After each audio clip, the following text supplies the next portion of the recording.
Este es nuestro segundo año que nos juntamos para poder conmemorar esta fecha del vuelo maldito de los escritores. Siempre nos juntamos cerquita, la otra vez cayó muy cerca, también lo hicimos un sábado, me parece. Y tenemos toda una generación crítica que de alguna forma perdimos. Entonces tenemos un sentimiento hemos ido generando también con Luis, con Lalo y obviamente al principio también con Fernando, todo un sentimiento de pérdida dentro de Latinoamérica. Y aquí le estamos compartiendo parte de la defensa de mi tesis. Vamos a ocuparla de alguna manera para poder señalar el principio, sobre todo, que es el vuelo maldito de los escritores. Y ahí no sé si tú lo puedes. Quizás a lo mejor sería bonito, como Fernando no lo vio, que vea al general solamente. Pudimos hacer un obsidian, no sé cómo se ve ahí, Fernando. Muy bien, muy lindo. Y ahí pudimos trabajar la parte literaria y también gran parte de la crítica. Y de ahí también hacer los análisis de de las cuatro novelas. Si nos acercamos un poquito entonces al vuelo maldito de los escritores, vamos a ver cómo están más que nada los nombres de las personas que fallecieron. Y, y bueno, vamos a ir haciendo una especie de recorrido con Manuel Escorza, que lo ha ido, digamos, investigando Lalo Contreras, que desde el sur de Chile nos va a apoyar con alguna de o sea, parte de la poesía de Manuel Escorza y también su novela Redoble por Rancas, ¿verdad? Y después vamos a seguir con Luis Alfaro de México y él nos va a hablar de Jorge Ibargüengoitia y nos va a trabajar sobre todo Sálvese quien puede. Y con Fernando también vamos a ver el tema de las obras literarias, las obras completas literarias de Marta Traba. Y Rodrigo también ha querido aportarnos principalmente con la novela América Latina y de alguna forma ir como viendo principalmente esa novela y el concepto de crónica y el concepto de nueva novela, novela histórica. Y bueno, ahí vamos a ir viendo, a lo mejor somos nosotros nomás, no llega nadie más, pero lo importante es hacer esta conmemoración y extendernos ya, salir como el año pasado desde Marta Traba, ir hacia las otras personas también que integran esta generación crítica. Así que vamos a darle la bienvenida a Lalo, él es un apasionado de Manuel Escorza. Él estudió también educación, así que él ha estado como bien relacionado también con los aparatos con el tema de la enseñanza y también comprometido políticamente, así que qué mejor que él para hablar de Manuel Escorza. Hicimos un Obsidian también con todo el trabajo de Escorza y quizás también lo podemos ir mostrando mientras tanto. Ya, Lalo, empieza. ¿Ya? Sí. ¿Cómo nomás? A ver, bueno, hablar de Manuel Escorza, escritor peruano. Yo quisiera plantear antes de que es interesante en el momento en que llego a Manuel Escorza, que es fines de los 80, principios de los 90, que era un periodo bastante álgido acá en Chile y bueno, me topé con Manuel Escorza. Y lo Mira. que más, ¿me escuchan? Sí, Sí, ya. ahí está. Lo que más me, ah, Disculpa, ahí estábamos como acomodando el programa para que se vea más o menos la producción de Manuel. ya. Y lo que, digamos, lo que más me llamó la atención de su escritos es la implicancia que tiene con la realidad concreta, a pesar de que también uno puede confundirse con esto del realismo mágico, que no tiene mucho que ver con lo que él hace, a pesar de que es bastante, en algunos pasajes, bastante, por así decirlo, mágico. Entonces yo quisiera, bueno, contarle ahí, respecto a la poesía, él en el año 55 publica Las Imprecaciones, el 59 Los Adioses, el 61 Desengaños del Mago, el 62 Requiem para un Gentilhombre, el 65 América, el 63 Poesía Amorosa, el 70 El Val de los Reptiles, y bueno, el 2012, obviamente ya él había muerto, se publica la poesía completa. Eh, y respecto a la poesía, solamente leer un poema que se llama Epístola de los Poetas que Vendrán. Tal vez mañana los poetas pregunten por qué no celebramos la gracia de las muchachas. Tal vez mañana los poetas pregunten por qué nuestros poemas eran largas avenidas por donde venía la ardiente cólera.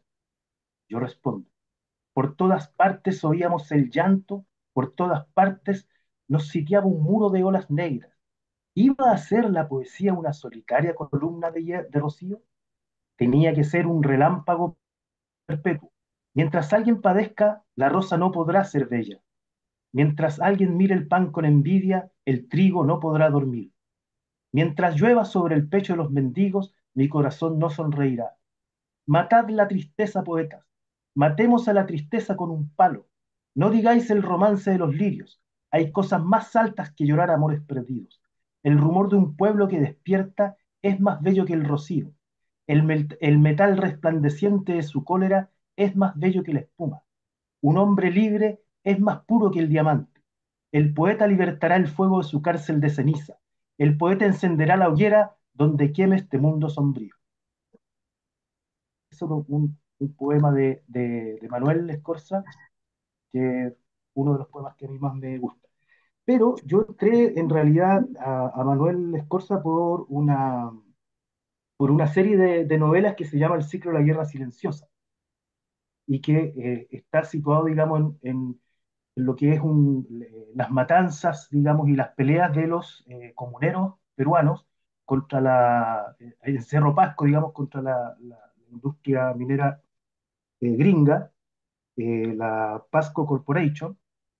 eh, y lo interesante de él es que él es protagonista, está dentro, digamos, de este suceso, él ve los sucesos cuando los comuneros logran, digamos, o sea, se paran frente a la Pasco, digamos, y dan la pelea. Entonces ahí él hace cinco novelas.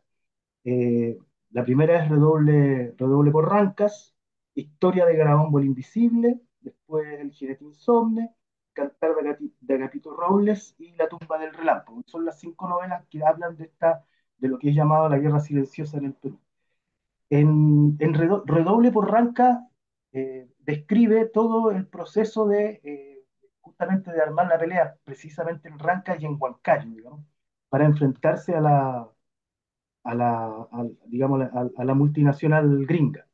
Y, y lo que plantea Scorza con estas novelas en el fondo es tratar de visibilizar aquello que siempre está invisibilizado, que es como la gran estrategia de invisibilizar tratándolos de, no sé, poco menos que producto cultural, eh, y no dándole la propia voz. Eso es lo que a mí me llamó bastante la atención de Manuel Escorza, sobre todo con sus personajes. Y él los dota de cierto carácter mágico, pero lo hace en función de resaltar, de darle más fuerza a la escena, digamos. O sea, por ejemplo, él cuenta que Agapito Robles, que es uno de los personajes de sus novelas, ante el acoso, porque la industria multinacional empieza a poner un cerco y a encerrar a los comuneros para ir, o sea, le va quitando tierras. Y por otro lado, tiene las represas, los embalses, digamos, entonces va aprisionando de tal modo a los comuneros que a esto no les queda otra que pelear. Y frente a la desesperación de ver al ejército, porque evidentemente el ejército era el perro guardián, digamos, de la multinacional, eh, Agapito Robles en un acto desesperado empieza a bailar. Cuestión que puede parecer ridícula, pero la rabia te lleva a hacer un montón de cosas. Y él lo expresa en la novela como que empieza a bailar con tanta fuerza que su poncho, al rotar como un trompo, se incendia y quema todo. Pero en el fondo lo que está ahí, cierto, resaltando es la rabia y la necesidad, digamos, de ser rebelde, que yo creo que es una de las cosas que plantea también ahí Scorza. Sí, ¿cómo Entonces, llegaste a Escorza? ¿Cómo llegaste a Escorza? mira, yo la verdad es que, bueno, a principios de los 90 yo trabajaba en una librería en Santiago, en la librería Anáhuac, que traía editoriales mexicanas. Y siempre, bueno, yo también estaba militando y estaba todo este tema de que había llegado la concertación y prácticamente se habían cerrado en realidad las puertas de la pelea más, por así decirlo, rebelde. Y buscando, leyendo, me llega a mis manos los libros de Manuel Escorza. Y efectivamente, Redoble por Ranca, digamos, que como decía yo, en estricto rigor, tratando de ser sintético, cuenta un poco la historia de cómo ese cerco que ellos le llaman el gran gusano que amanece una mañana y va Mm, avanzando, va aprisionando todo lo que es el pueblo, los comuneros, eh, termina, digamos, termina haciendo que la necesidad de pelear es salirse ya casi como de los mitos. O sea, ya no basta con rezar ni esperar que los dioses hagan algo, sino que simplemente hay que ponerle la carne, digamos, al cuerpo y empiezan los actos heroicos de Agapito Roble, mm, de Héctor de Chacón, que es Corchacón. el Nictálope, digamos, que es importante porque él, cuando toman la decisión y se dan cuenta que la única manera de tratar de resolver el problema y parar estas masacres es devolviendo la mano, es defendiéndose. Y ahí se expresa en la novela cuando Héctor Chacón decide que hay que matar a un gamonal, que digamos que era en Huancayo, digamos. Y bueno, no le resulta, está 3 veces preso, pero él se toma la decisión de matarlo, y es condenado a cárcel por 25 años y Mm, producto de la novela. Todo esto sucede el fines de los 50, principios de los 60. Y como Manuel Escorza es testigo directo, él después empieza a construir estas 5 novelas para visibilizar esta batalla. Y ahí es interesante porque es la publicación de Redoble por Rancas, que es después traducido a muchos idiomas, que se logra que se visibilice lo que es la lucha de los comuneros en Rancas, en Cerro Pasco en completo, digamos, todo ese sector. Y producto de esa novela, el presidente de ese momento, que entiendo que era Velasco, decide darle la libertad al Nictálope, que es Chacón, digamos, Héctor Chacón. Y eso es producto del trabajo de Escorza eh, en sus novelas, digamos.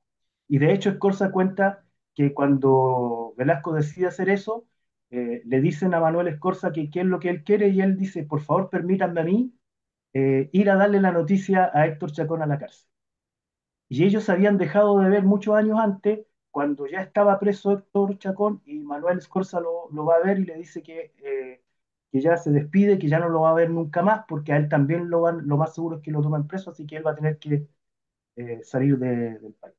Entonces, a mí lo que me parece tremendamente interesante de todos los escritos de Scorza es el compromiso militante, pero no el compromiso militante con una ideología, ¿cómo decirlo? No era el típico compromiso militante ideológico por el tema del capital, desde la lógica marxista, por decirlo de alguna manera, sino que era resaltar la necesidad de la autonomía de la pelea, en este caso de los pueblos, de los comuneros, de los indígenas. mm, Y es tremendamente importante eso, porque si uno ve la historia, eso es justamente lo que hoy día está haciendo mucha falta. Entonces yo creo que eso. sigue viva esa temática, digamos. Y le damos la bienvenida también a Rolando, que yo sé que está desde Argentina y se ha logrado conectar. Y la idea también es dialogar. Por ejemplo, hemos ido construyendo este Manuel Escorza a través de estos días también con las lecturas con Lalo. Y a mí me llama la atención hartas cosas. Por ejemplo, bueno, es imposible que no lo pueda conectar hola, ahí está saludando Rolando, eh, con Marta Traba, porque al final, y también con Jorge, porque con Jorge ahora se han hecho un ciclo de, digamos, por el homenaje, ¿no? De los 40 años de su fallecimiento. Se ha hecho un ciclo de un seminario que están todos los jueves por la Casa de Estudios 100 años de soledad. Entonces he ido escuchando todos los jueves y ahí uno le queda como bien claro la relación con el teatro, con la poesía y todo. Sin meterse todavía en leerlos directamente, vi algunas texturas nomás de las novelas y me llamaba la atención de que él defina como realismo, que es súper interesante porque sería como un nuevo realismo, o sea, distinto al del siglo XIX. Toda esta generación planteó digamos, lo que se llama una nueva formulación de los géneros tradicionales. Y eso es súper importante porque justo en los 60 se plantea entonces como una especie de reformulación de los géneros. No es el realismo del siglo XIX, no es el nuestro tampoco, por ejemplo, Baldomero Lillo, Subsoles, Subterráneo, sino que es un realismo que él no quiso asumir como mágico, porque él decía que la realidad era más delirante que la misma ficción. Entonces, en el fondo, no es el realismo mágico de Márquez, de García Márquez, eh, y uno empieza a ponerla en relación, por ejemplo, El reino de este mundo, de Carpentier, o sea, uno ve cómo Scorza tiene antecedentes, Perú tiene antecedentes, Mariátegui, es imposible no darle el antecedente a José María Argueda, a Salazar Bondi. Entonces, cuando se le hacen esas entrevistas, se intentan relacionar con todo lo que implica el Perú, que viene comprometido ya de principios del siglo o sea, principios del siglo XX, con uno de los primeros marxistas latinoamericanos como es Mariátegui. Entonces, el problema del indio aquí se concreta. Es interesante cómo suena el nombre del redoble de Rancas, ¿no? Y cómo usa, por ejemplo, pienso yo en el zumbayo quechua, ¿no? Cuando él se transforma, ¿no? Y quiere hacer arder todo, porque no, ya no hay otra manera, ¿no? Y se vuelve en ese, digamos, personaje mítico. Es imposible no relacionarlo con las revoluciones, con las revueltas, ¿no? Que nosotros hemos tenido también actualmente. O sea, que arda todo, decía la revuelta chilena del 2019, ¿no? Y entonces me parece que es súper interesante el ayllu, ¿no? Del indígena, el quechua, y además me parece súper interesante que es tan fortuito poder que la literatura incida en la realidad y como dice Lalo, o sea, que logre el que salga creo que se llamaba cepa o algo así, en una cárcel, en una selva que no podía salir, y 25 años estaba y estuvo 11 años, y que pueda sacarlo un general, además, o sea, es todo tan surreal o absurdo, y que además le permitan a Escorza entrar, porque él también tuvo que salir exiliado, ¿no? Porque lo habían tomado preso y ya estuvieron a punto de desaparecerlo. Otra vez también algo que relaciona a esta generación, que están en la diáspora, van huyendo. Entonces, y que todos están reformulando los géneros, o sea, están haciendo, bueno, y todos están muy cabreados con el boom literario, porque el boom había dejado fuera, ¿no? eh, Había dejado fuera a una cantidad enorme también de escritores, como lo dice Rama, ¿no? Entonces, hay varias cosas que es interesante. Y lo otro también el humor, cómo entra el humor y que también eso nos va a conectar con Jorge Ibargüengoitia, porque eso es interesante porque el humor también es una forma de pensar, usar el sarcasmo, la sátira, ¿no? Es una manera de centrar el discurso oficial y, y eso me parece súper interesante también que lo agarre. ¿Por qué? Porque hay un optimismo realista, diría yo. Como que en Scorza hay un optimismo realista, es decir, le estaba escuchando algunas entrevistas y decía, bueno, como no pudimos ganar en la realidad, entonces la literatura es como el lugar de las causas perdidas. el último tribunal, ¿no? El juez final. Y, y entonces aquí le da un poder enorme al indígena. Y lo loco es que fue para allá, grabó de nuevo la grabación, o como dicen, la segunda oralidad, ¿no? La tecnología ahí con las grabaciones. En casi todos lo que yo revisé de Marta Traba están las grabaciones, eh, digamos, presentes, sobre todo en América Latina, con Tercites, que es lo que también va, al que se va a referir también después Rodrigo. Entonces, varias cosas. Suena, es una pentalogía, son 5 libros. Suena el título, la textura es realista, pero le mete este componente, como decía Lalo, tra- eh, sobrenatural.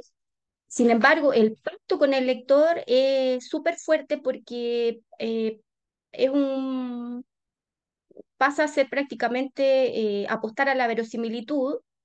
Y de hecho, él decía que no se estaba saliendo, o sea, al unir historia política con lo onírico, ¿no? Él logra hacer una mezcla y una apuesta a un desafío también al lector, porque es más complejo, ¿no? Es más complejo. Entonces a mí me parece súper interesante que además, bueno, se sabe que la gente que estudia historia lo mandan a leer novelas porque en las novelas está gran parte de la complejidad del ser humano, ¿no?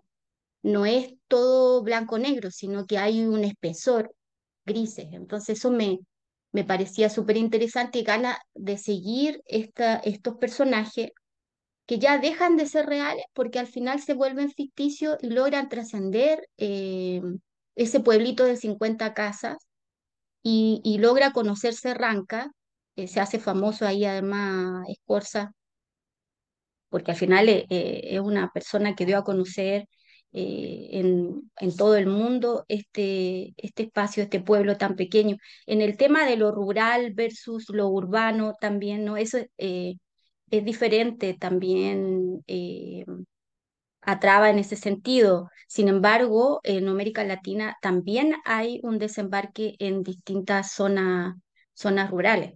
Y, y creo que está ese tema del campo versus eh, ciudad que nos va a recorrer en América Latina, ¿no? Entonces, hay varias líneas que es interesante porque puede ir dando el contexto también a los otros autores que ese día fallecieron y por lo que estamos aquí convocados. Así que Lalo, no sé si tienes algo más Sí, que podamos solamente conversar. claro, o sea, solamente para terminar me gustaría leer una parte pequeña que justamente muestra el realismo concreto eh, y es digamos, una exposición del Nictálope frente a la comunidad, ¿cierto? Él dice, o sea, tras una concienzuda exposición de la figura del hacendado, expone el plan futuro, digamos. Y, y voy a leerlo. En esta provincia hay alguien que nos tiene totalmente pisados. Yo he visto a los delincuentes suplicar en las cárceles a Jesucristo coronado. Los asesinos y los hijos de puta se arrodillan y rezan llorando la oración del justo juez. El Señor Jesucristo se aplaca y los perdona. Pero en esta tierra hay un juez que no se aplaca con palabras ni oraciones. Es más poderoso que Dios. Mientras Él viva, nadie sacará la cabeza del estiércol. En vano reclamamos nuestras tierras. Por gusto el personero presenta recursos. Las autoridades solo son chulillos de los grandes. El doctor Montenegro se limpiará el culo con las citaciones. Para los opositores, ese nombre tiene 2 cárceles. Una es su hacienda y otra en la provincia. El comparendo será el 13 de diciembre. Ese día lo mataré. Que es Mm, la decisión, digamos, de que para resolver el problema, hay que matar al famoso hacendado. al Eso. hacendado. Ya, muy bien. Y bueno, este es el inicio de un trabajo de investigación. A nosotros nos gustaría a lo mejor también invitar al Lalo y podemos ir acompañándolo en este año. Quizás se puede llegar con un trabajo, un artículo, algo escrito para la próxima conmemoración. En estos meses podemos ir trabajando. Y esto de inicio nomás porque al final es una gran producción que dejó Alejo Escorza, el Nictálope nos empieza a albergar también, nos llama para que nos vamos metiendo en esa historia de Héctor Chacón. Es increíble la textura del redoble de Porranca. Y después, por ejemplo, en el jinete insomnio, entonces uno como que va realmente relacionándose con los Andes y en el caso de nosotros, mi familia materna viene del norte, del Perú, de Bolivia, entonces de alguna manera uno se va acercando también a esas raíces que tiene Chile. Así que motivarlos también para que nos vamos metiendo en Escorza. Y ahora vamos a meternos un poco, bueno, eso es el Perú, ¿no? Los Andes y todo lo que se carga eso, en esas áreas, ¿no? Que de alguna manera tienen un componente indígena y campesino súper fuerte y en esa estepa, ¿no? Entonces, y ahora vamos a pasar a México con Juan Ajuato, me parece que es Jorge Ibargüengoitia. Me costó un montón aprenderme el apellido hasta que me lo aprendí. Y, es interesante porque, claro, todo va sonando, todo va diciendo, uno se va encontrando con un lenguaje. La mayoría de esta generación tenía como patria el español también, ¿no? Recuperan bastante la riqueza de nuestra lengua. Como decía Bolaño, esa es nuestra única patria. Y, y entonces Luis Alfaro nos va a hablar de Sálvese quien pueda, de Jorge Ibargüengoitia. Ay, pues muchas gracias. Me siento emocionado y honrado de que me hayan invitado. Yo siempre me siento, debo de ser como muy, repetitivo cada vez que me presento aquí con los compañeros, porque siempre digo que no sé qué me invitan si yo no soy literato, pero me gusta mucho cuando me hacen este tipo de invitaciones. Y en este caso, cuando me propusieron y supe lo que estaban haciendo con Ibargüengoitia, me llamó mucho la atención, primero por el acercamiento que yo tuve con él.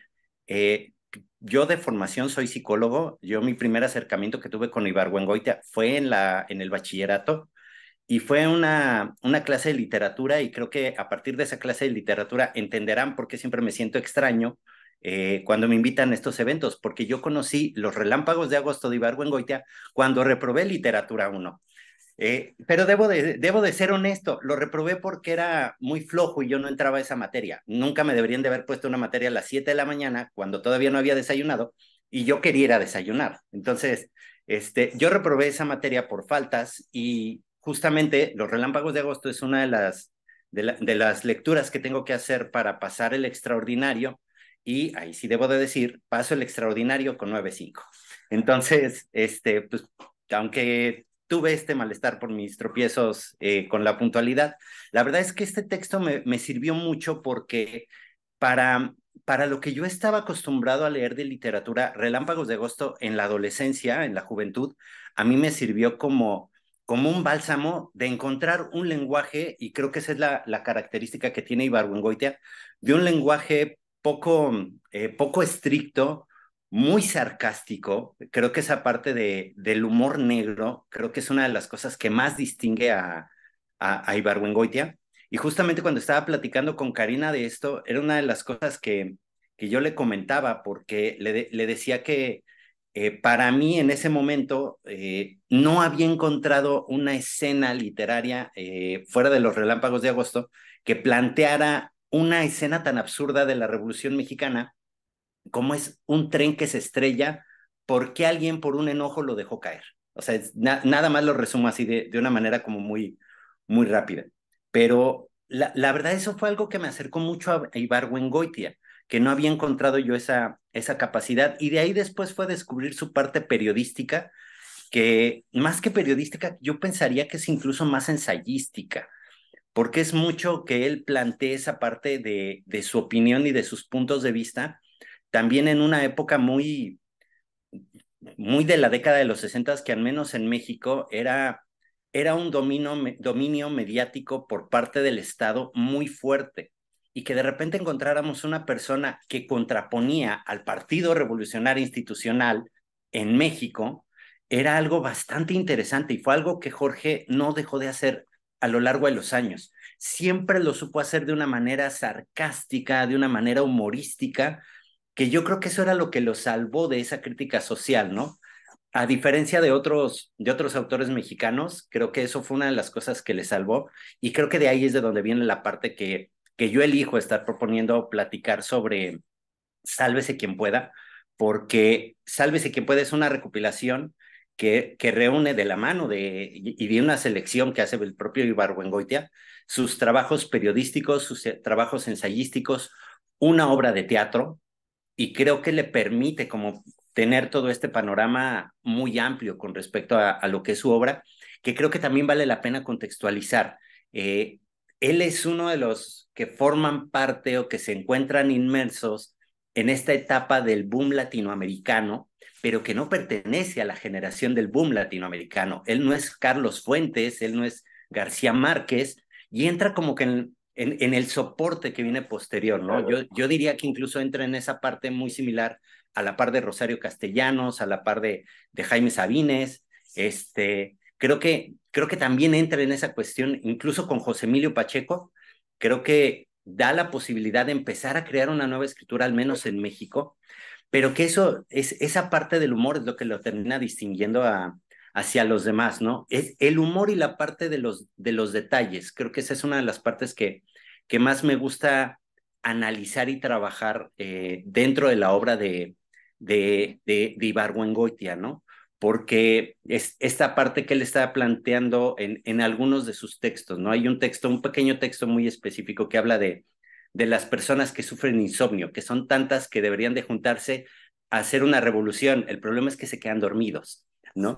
Entonces, es así como de humorístico con este tipo de cosas.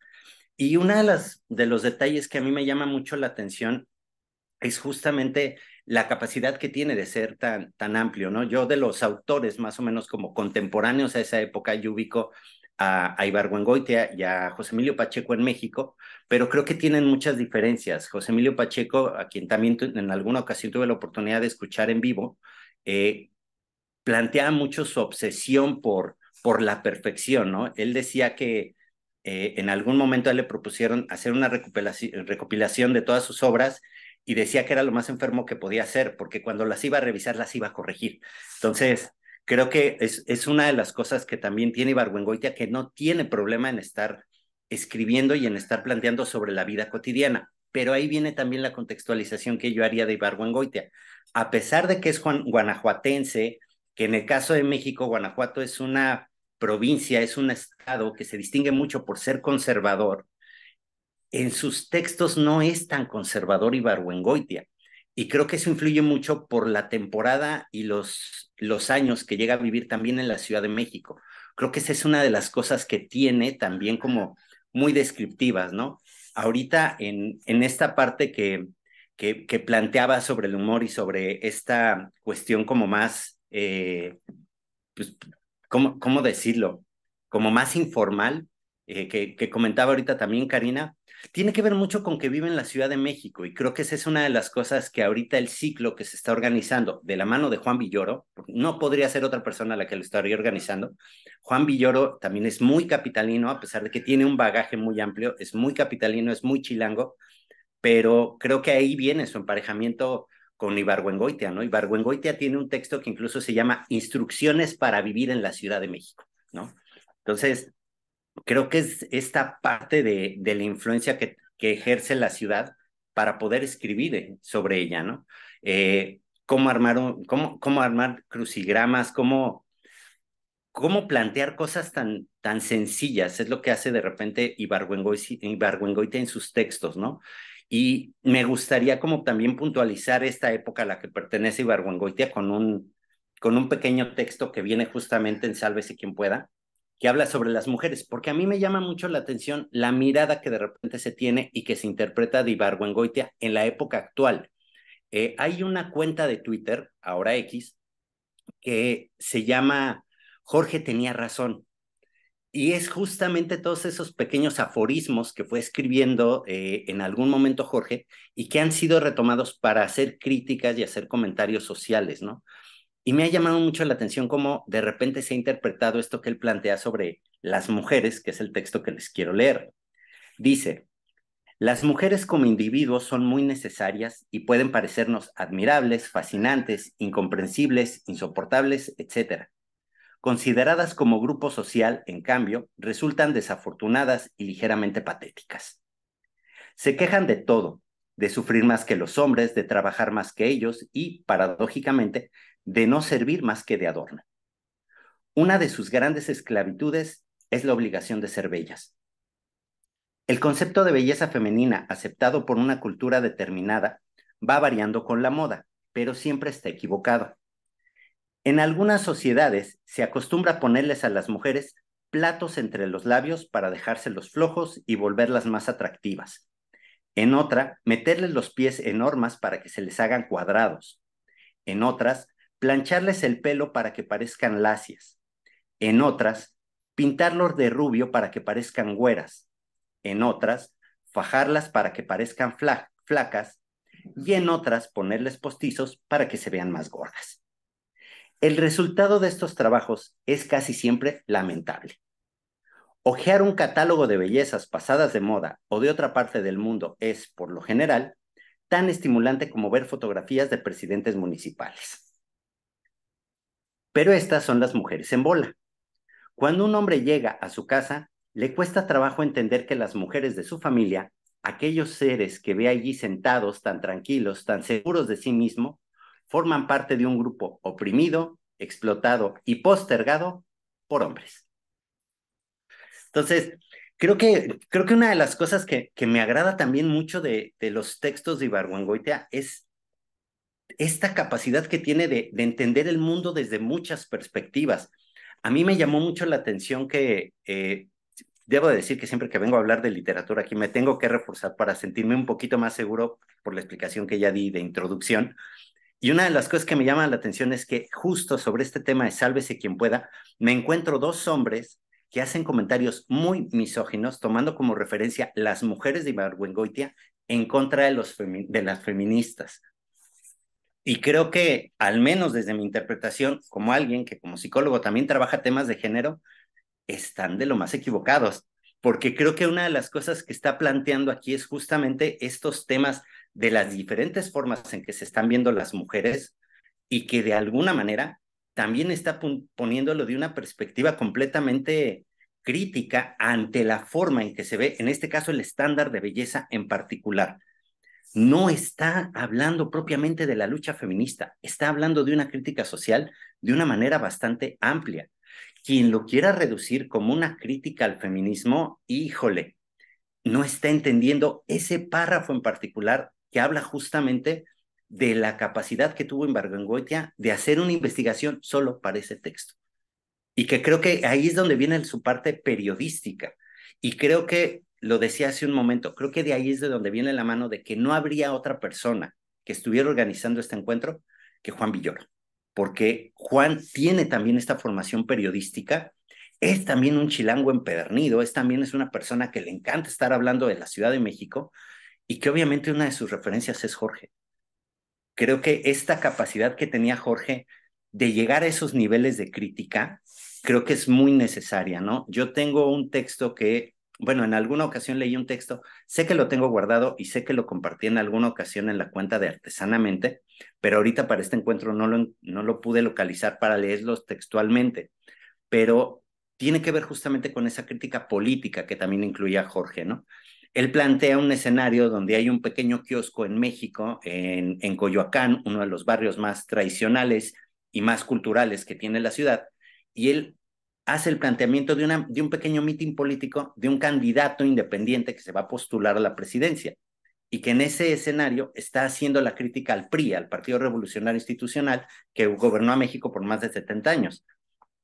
Entonces, escucha todas las críticas, escucha todos los comentarios y Jorge termina en el texto parafraseado diciendo algo así como, sí, es verdad, el PRI es una minoría, pero está sostenida sobre un montón de gente que está dispuesta a hacer un favor con tal de que le concedan otro. Y creo que ahí está resumiendo muchísimo esa parte de lo que implica la corrupción, la política que existía en México, que existió en muchos y que sigue existiendo en muchos países de Latinoamérica y que está planteado mucho también desde la perspectiva capitalina, ¿no? Creo que también esa es una de las cosas que vale mucho la pena revisar. Creo que incluso también plantearía la posibilidad de seguir ampliando y conversando estos encuentros, porque creo que Sálvese quien pueda es muy capitalino, pero creo que hay otras obras como esta de Los Relámpagos de Agosto, Dos Crímenes, creo que nos ayudan también a ver otra forma del México rural, porque aunque él nace en Guanajuato y Guanajuato también es una ciudad capital, para cuando él nace es una ciudad capital muy cercana al campo, muy cercana a los pueblos y justamente por eso también muy cercana a la parte tradicionalista de la que aunque tiene esa formación Jorge, no la difunde en sus textos. Entonces, pues yo dejaría hasta aquí esta participación y de verdad, muchas gracias por dejarme compartir eso. Oye, a mí me llamó harto la atención la crítica teatral de él también, el haber criticado a Alfonso Reyes y que salga Carlos Monsiváis a defender a Alfonso Reyes, me parece genial. Es como Bolaño criticando las lecturas de Octavio Paz con el infrarrealismo. Creo que ahí hay algo que también une a la generación, que es la crítica al poder, la denuncia del poder, cómo funciona, y desde estas grandes corporaciones también hasta estos candidatos, ¿no? Y también todo cómo se va apitutando, ¿no? Como hay pitutos tras pituto, este favor con favor se paga. Y la capacidad que tiene para el sarcasmo, la farsa, porque al final viene del teatro, bueno, al final hace como unas 15 obras de teatro, muy pocas se llevan, estaba escuchando a escenificar también, o sea, al final tiene un vacío ahí, ¿no? Como que hay una frustración y se va al tema de la novela, pero nunca deja digamos, de nutrirse de esta escenificación. Entonces me parece súper interesante ahí como dramaturgo también y como crítico teatral, porque al final también está esta intertextualidad, refleja lo que lo damos en la defensa, que es cómo dentro de un mismo autor se va relacionando la crítica teatral con el mismo teatro que está produciendo y después con sus novelas y con todas las columnas que está haciendo, porque al final todos tienen, hay una prensa, una nueva prensa. Que va absorbiendo y va canalizando toda esta producción que estos, digamos, escritores están llevando adelante. Hay un campo cultural que permite absorber hasta el 80, yo creo, de ahí hay un declive al crítico. Y lo otro que me gusta es que gana dos premios Casa de las Américas con El Atentado y con Relámpagos de Agosto, pero a los cubanos no les gusta cuando empiezan a criticar su revolución, porque estaba bien los Relámpagos de Agosto, pero cuando empieza con Revolución en el Jardín, algo así que es la crítica a la revolución cubana, ya no le gusta tanto tampoco a Cuba, ¿no? Entonces también vemos como hay una festividad en el ambiente revolucionario que también lo ve Traba, ¿no? La primera parte, el son se quedó en Cuba, hay una festividad hay una Pero Camila, ahí exaltación. está. Ah, Te quedaste pegada, Karina, durante un rato. Ah, ya, no, hay nos una quedamos cuando exaltación. estabas hablando de los cubanos. Que al principio de toda revolución, ahí estamos bien, Ujú, hay una exaltación, hay una festividad, pero después rápidamente las revoluciones se dogmatizan. Por ujú. ejemplo, Jorge ve también que el PRI es casi un oxímoron, ¿no? O sea, partido revolucionario institucional, ¿no? Entonces, es muy interesante que en el momento en donde nadie podía agarrarlo, estos héroes míticos, ¿no? De esta cosa tan mexicana que es la revolución, pensando también en la crítica después también al muralismo mexicano, ¿no? De Marta Traba. Esto no se podía, esa narrativa no se podía ir en contra. Sin embargo, estas personas, en el caso de Jorge, con la sátira, descentra el discurso oficial y eso me parece súper interesante. Hacerlo en el momento en donde paga el costo también, porque al final termina viviendo en Francia también, ¿no? eh, con Joe Laville, también la relación con Joe Laville, que la estoy investigando ahora, que era pintora también. Y ahí tú me mandaste las portadas. Vamos a hacer esa parte porque las últimas obras que salieron póstumamente también salieron con la gráfica, con las obras de Joe Laville, Ujú, esta artista con la que también, por ejemplo, si Traba se relaciona con Rama en los últimos 15, 20 años de su vida, del 69, me parece, al 83. Aquí igual, Jorge está con Joel Laville, es un amor más maduro, digamos, final lamentablemente desde el 65 al 83 que muere Jorge. Entonces hay una relación también en relación a la configuración de la mujer también. Y cómo tú, que trabajas la masculinidad, te puedes fijar en estas cosas y cómo puede ser utilizado también eso en contra del feminismo. Me parece interesante cómo uno puede ir pensando toda esa configuración el eterno femenino, el sistema de la ujú. belleza, ¿no? Como al final también es otro discurso dominante dentro de todo, ¿no?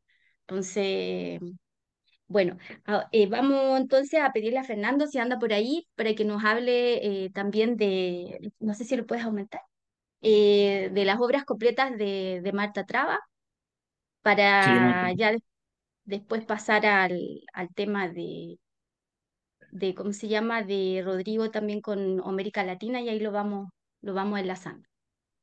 perfecto. Bueno, muchas gracias, Karina. Gracias a todos por estar aquí, por estas bonitas conmemoraciones. Ante todo, quisiera resaltar algo que es como obvio, pero que me parece importante dejarlo dicho y expresado, es la singularidad de Karina García dentro de esta reunión y dentro de lo que viene haciendo desde hace bastante tiempo. Singularidad por muchos lados, pero singularidad Necesitamos más mujeres. particularmente interesante y apasionante, Karina, por haber hecho una tesis de maestría sobre Ángel Rama y una tesis de doctorado sobre Marta Traba.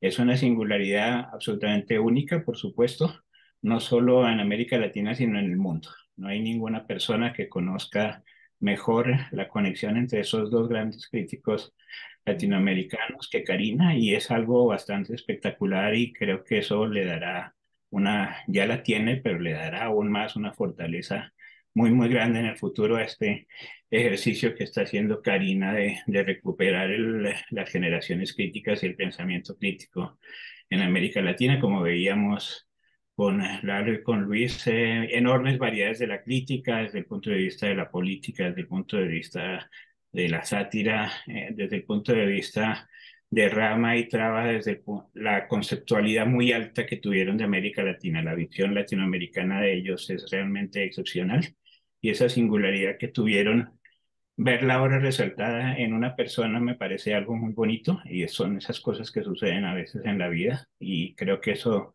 dará una multiplicación muy grande de estas labores hacia adelante. Entonces, ante todo, felicitaciones, Karina, por tu reciente defensa de Gracias. tesis doctoral y por toda esta Mm, conexión bastante impresionante que estás lanzando hacia adelante. Entonces, por el momento me parece muy, muy claro que conoces profundamente a Rama, conoces profundamente a Traba, y yo apostaría, ojalá, hacia el futuro que uno de tus grandes trabajos sea un ensayo conjunto sobre los dos.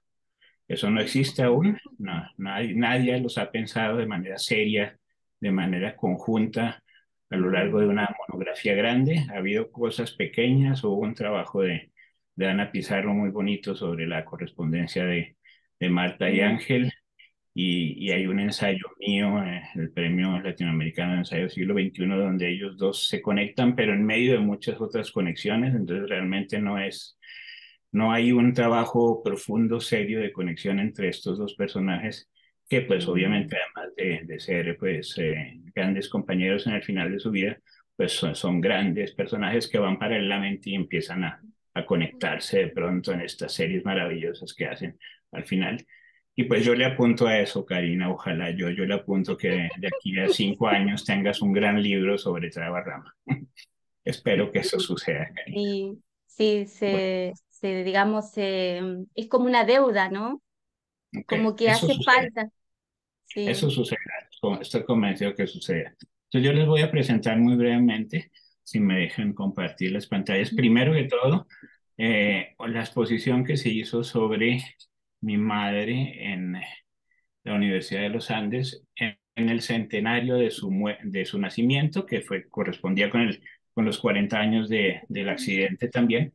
Entonces hubo una exposición muy bella que se hizo aquí en una de las dos grandes universidades de Bogotá, Universidad de los Andes. Yo tenía el archivo de mi madre desde hace varios años y lo doné a la Universidad de los Andes a comienzos de año. La universidad se lo tomó muy, muy en serio y mi hermana, que es profesora de arte en la universidad, organizó una exposición muy, muy bella sobre Marta Traba en el centenario. Entonces aquí les muestro rápidamente. Es una página muy buena que está accesible. Después les hago llegar el enlace, Karina, yo creo que lo tiene. Entonces, una exposición de un mes que se hizo sobre la obra de Marta en todas sus dimensiones, cosa que es lo Mm, que nos convoca un poco hoy aquí, la variedad. Ahí está Patricia presentando la exposición. La variedad bien. de la mirada de estos personajes. Marta en particular es un personaje también bastante, bastante singular, creo que lo tiene muy claro Karina, una crítica de arte de primer nivel que también se convierte en una novelista importante, que no ha alcanzado el éxito que merece, creo, ahorita hablaremos de eso, pero es digamos, una pensadora crítica que además se mete de manera profunda en la labor creativa. Eso la hace bastante singular. Yo Mm, no conozco tampoco ningún crítico de muy alto nivel, por ejemplo, un Rama que se hubiera lanzado a escribir literatura, jamás se habría atrevido a hacer semejante cosa, Ángel. Marta, en cambio, se atrevió a escribir literatura siendo una grandísima crítica de arte. Y escribió muchas novelas, ahorita hablaremos de ellas.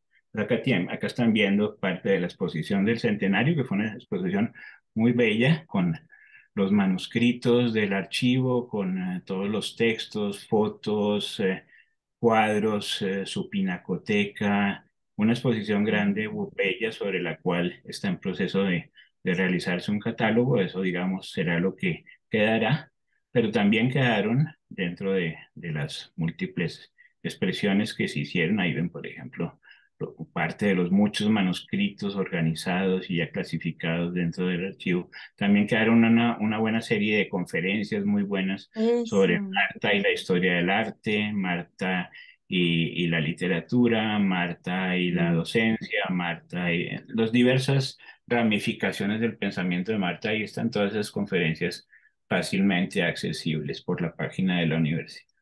Acá están los curadores, en particular Patricia Salamea, fue la líder de la organización de la exposición. Y todo eso, pues ahí quedó registrado en el centenario de su nacimiento. Eso era lo primero que les quería mostrar. Entonces, eso está accesible ahí en red. Es un muy bonito trabajo sobre el cual se puede volver.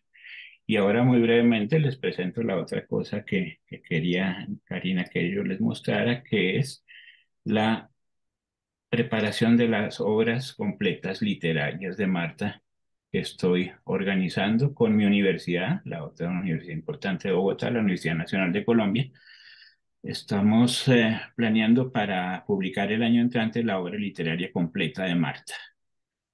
Esa obra ya es razonable, entonces, como ven, serían tres tomos buenos de unas 500, 600 páginas cada uno, en el cual dividiríamos su obra por esas partes que están ahí, y ahí se las mostraré, con comentarios sobre cada una de esas partes. Entonces, planeo como una introducción muy general por David Solozkov, un gran crítico literario argentino, profesor aquí de la Universidad de los Andes, que fue jurado de la tesis de Karina, y un postfacio general producido por Karina también, donde comente los hallazgos principales de su tesis doctoral.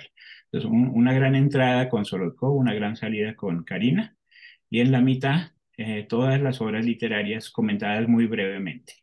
empezando desde la poesía misma, la historia natural de la alegría, algo Ujú. que Marta trató de esconder con toda su fuerza, odiaba que se volviera sobre su poesía, pero bueno, la obra está más allá del escritor. Y visto desde nuestras perspectivas, no está tan mal como ella creía. Entonces, estará su poesía, está su primer libro de cuentos, pasó así, publicado en Montevideo justamente por la editorial de Rama. De la mañana a la noche es una colección de cuentos póstuma y luego o lo que llamaré marginalia, que son varios documentos inéditos del archivo, muy bellos, Mm, comentados, una breve semblanza de vida por la gran biógrafa de Marta, que es Victoria Berlichak, en Argentina. Luego un segundo tomo, donde estarían lo que podríamos llamar las novelas americanas, las ceremonias del verano, los laberintos insolados, la jugada del sexto día, la América Latina que va a comentar ahora Rodrigo. Y al final las novelas más conocidas, las novelas del exilio, Conversación al Sur en mm, cualquier lugar y casa sin fin. Los comentarios de todas estas cosas estaban ya bastante organizados.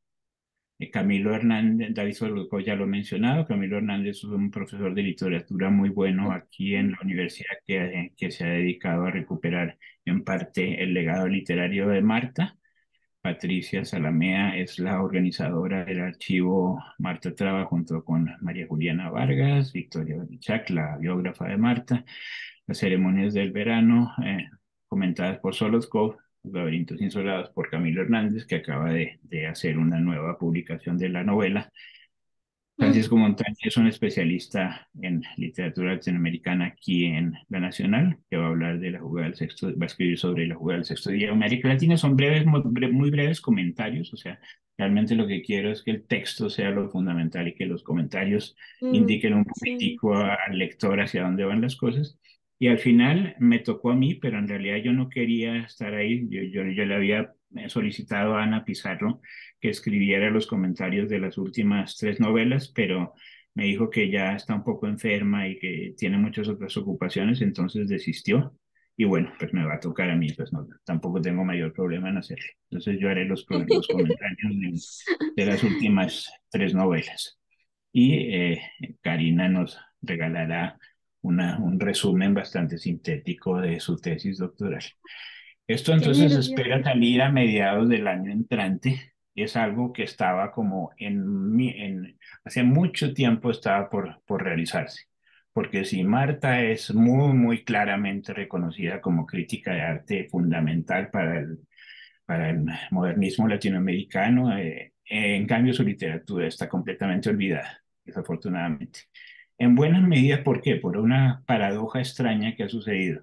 Porque si miramos un poquitico dónde se publicaron su literatura, miremos. Historia Natural de la Alegría en Buenos Aires. Pasó Ujú. así en Montevideo. De la mañana a la noche es póstumo. Las ceremonias del verano en La Habana. Los laberintos insolados en Barcelona. La jugada del Barcelona, sexto día en Santiago. Santiago, América Latina en Bogotá. Bogotá. Conversación al Sur en Argentina, etcétera, las otras póstumas. Se observan, está completamente desparramada por América Latina. Es panamericana totalmente. No es ni mexicana, ni peruana, ni colombiana, ni argentina, nada. Y eso hace que realmente, yo creo que esa fue una de las grandes limitantes. Hay otras limitantes importantes, pero esa es una limitante importante para que ella no fuera reconocida como escritora en un cierto lugar. Cada uno, a pesar de que, cada uno de los grandes, a pesar de que partía de un lugar, Rulfo de su desierto mexicano, o García Márquez de ese trópico colombiano, o Arguedas de los Andes peruanos, cada uno de ellos está muy situado. Marta está Mm, completamente por fuera de todas las situaciones, es completamente latinoamericana. Y eso hace que sea difícil de manejar, no es fácil de encasillar. No la podemos meter por aquí, ni por allá, ni por allá. Está realmente en una cosa extraña, un marasmo latinoamericano, que hoy en día es muy interesante, pero que en su momento no fue para nada comprendido. Es una de las razones, hay otras razones de fondo que podemos mm, mencionar después acerca de los temas y demás. Pero entonces esto es algo que digamos que como que había que hacer el ejercicio de poner todo junto y darle la posibilidad de que sea estudiada como una más de aquellas que mencionaba en un momento Karina y también alrededor de Ibargüengoitia, una de aquellas que no entraron en el boom de los nombres, 5 o 6 nombres fundamentales, pero que estaban ahí funcionando detrás de ellos de manera importante. Entonces, esta es la oportunidad de que eso se vuelva público. Espero que funcione el asunto y que podamos publicar esta cosa el año entrante. Es por ahí es el objetivo del asunto. Bueno, Sí, entonces ya me salgo por aquí. Eso entonces es lo que que queríamos. Primero sí, lo que se hizo fue el centenario y lo que viene a hacerse, que es la recuperación de la obra literaria, con la esperanza de que se conecte este trabajo que ya empezó a hacer muy bien Karina, mostrar a Marta Traba como una unidad. No es esta crítica literaria, artística beligerante, ni es la escritora olvidada, son las dos cosas a la vez. Las dos cosas son fundamentales y esa conexión es lo que la hace importante. sí. En esa tesis de continuidad también que hemos ido defendiendo es interesante y además alterna los dos lenguajes. Entonces es interesante porque construye en el medio prácticamente su obra literaria y después va alternando las dos cosas, o sea, las cosas avanzan en conjunto. Entonces eso también me va a parecer interesante. Y también para cualquier investigador encontrar toda la obra literaria en un solo lado, y imagínate, no hacer lo que tuvo que hacer uno como rescatando cada uno de los corpus, de los libros. Entonces ya tienes ya las obras completas ahí, es mucho más fácil. Sí, eso debería ayudar bastante a situarla de manera más razonable dentro del panorama latinoamericano y como tú dices muy claramente y como hemos intuido mucho a lo largo de muchos años, su gran fuerza está en la mezcla del ensayo inventivo y de la razón crítica. Las dos cosas son Sí, fundamentales. Sus sí. mejores textos finalmente son los ensayos sobre la pintura mexicana donde se suelta de manera increíble sobre Cuevas, por ejemplo. Ese tipo de cosas son Sí, lo de Cueva es fabuloso. Es los dos más. interesante, yo hablaba de la capacidad analítica más la sensibilidad, esa sensibilidad artística, ¿no?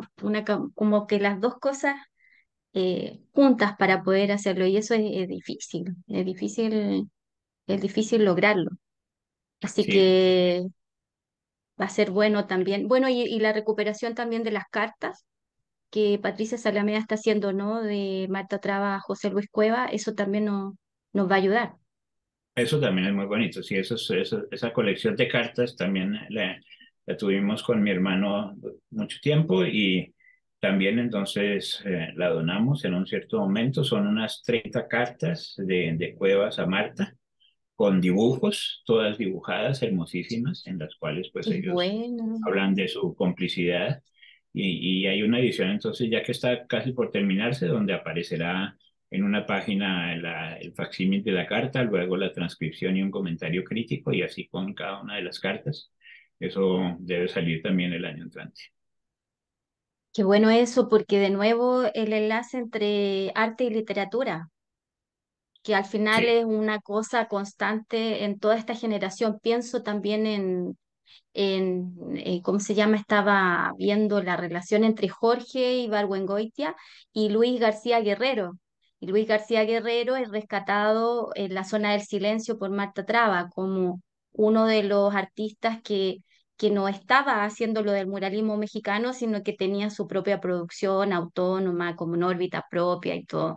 Entonces, ya hay una relación. Y como Jorge también se escribía, no con escritores, sino con muchos pintores, no con dramaturgos ni escritores, sino que había una relación con otros artistas. Entonces, hay una relación entre arte y literatura muy fuerte en ese tiempo. Y uno los va a ir viendo, ¿no? Cómo se enlaza, inclusive a raíz también de su pareja, el Joe Laville, ¿no? Entonces, eh, esas relaciones hay que irlas viendo y hay una recuperación también de las cartas, justamente, que hay entre ellos me encantaría ver esas cartas también. No sé cómo estará México ahí en esa recuperación, pero Scorza tiene que también haber hecho, se me imaginaba, ¿no? No sé, Scorza con qué pintor o con qué pintor está ahí dialogando también, con cuál es el diálogo y cómo están esas cartas, no sé nada, no sé nada de eso. Pero ahí hay una situación que hay que rescatar. Y lo otro, yo había invitado a Amparo, pero no ha venido, pero también está la recuperación para tener ese antecedente de las cartas de Ángel Rama y Cándido, eh, que nos parece súper interesante, que ya se cumple un año más o menos, porque la Amparo eh, estuvo como en noviembre o diciembre del año pasado, lanzaron ese libro de cartas, que es cartas a través de toda una vida, o sea, de 40 50 años de cartas. Entonces, toda esta recuperación de lo epistolar que va a pasar a la historia, porque ya ahora nosotros vamos a estar con correos o con WhatsApp, ¿no? No, nosotros vamos a ser recuperados quizá y tendremos muy pocas cartas y la generación que viene de nosotros ya no las tendrá más. Y nosotros no creo que seamos ni siquiera recuperados, como dice Karina, sino No, prácticamente olvidados. Tenemos sí. olvidados porque la Fernando, tecnología no Fernando, ayuda tú para... tienes cartas.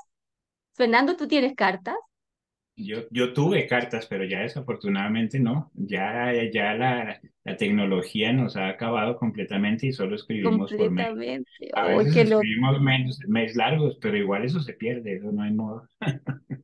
Eso es una lástima. Sí, Y pues, una de las cosas bonitas, no sé, de este trabajo que estás haciendo para las generaciones venideras justamente es mostrar que esta red de intelectuales latinoamericanos que realmente pensaban de una manera muy profunda las cosas, nada mm, de superficie, ¿no? Iban a lo que importaba, las cosas profundas sí, a- al dolor del alma humana en Scorza, las duras críticas de Ibargüengoitia, esta visión tremendamente beligerante de Rama y Traba por luchar por sus cosas. sí. Eso, no sé, pues tal vez en tu caso, Karina, lo logres, pero en general yo veo una enorme plan, planitud, no sé, una planicie crítica. Mm.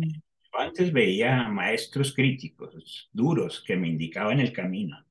Ahora no veo quién me indica el camino, lo que veo es una cosa ahí, un marasmo absolutamente grave.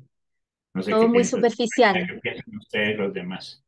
Sí, Sí, Luis, sí.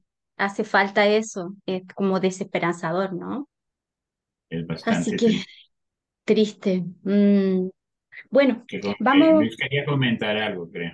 Ay, disculpa. Eh, Ahorita con lo que Fernando estaba comentando, digamos que por lo menos me siento en compañía de otros colegas, de otros compañeros, de saber que no hay crítica en otros lados. Hace unos años aquí en México, 2, 3 años, falleció Francisco Toledo, que fue un artista plástico en muchos sentidos y que era el único que yo ubicaba, no solo de su generación, sino ya a nivel político, que tenía una presencia muy importante en contra de todo lo que era institucional, capitalista, todo lo que implicaba, incluso en contra de transgénicos. A mí me tocó participar en una protesta por transgénicos, donde el emblema era la obra de Francisco Toledo. Entonces, yo me acuerdo que cuando nos enteramos del fallecimiento, se sintió un vacío, porque efectivamente Mm, es esto que acaba de describir Fernando, es una planicie, no hay esa crítica, ¿no? Con todo y que a lo mejor en México Carlos Monsiváis también tenía esa morcilla, también se perdió, pero no había alguien con ese posicionamiento político. Por mucho que el que ya mencioné hace rato, Juan Villoro, también tiene un acercamiento y una coquetería muy fuerte con el ejército zapatista en México, no tiene ese posicionamiento social y sí estamos en un abandono bastante fuerte. Es un mm. consuelo, pero también es un consuelo muy deprimente saber que en varios países estamos igual. Claro. Oye, solo para agregar algo al respecto, porque justamente a mí lo que bueno, por un lado Manuel Escorza, pero también escuchando, estuve ahí en la defensa de tesis de la Karina y escuchándolo a ustedes también, yo creo que justamente el desafío es que en esta larga especie de planicie, después de la gran última batalla, que yo creo que efectivamente se dio en los 60 70, no es que no se haya seguido peleando, pero la gran batalla de la crítica eh, se fue poniendo todo plano porque al final de cuentas se transformó todo en producto. Aquí hay una gran crítica a la universidad, donde el buen profesor es el que tiene un buen currículum y no es el que construye crítica, no es el que tensiona eh, la realidad a partir de su labor como académico.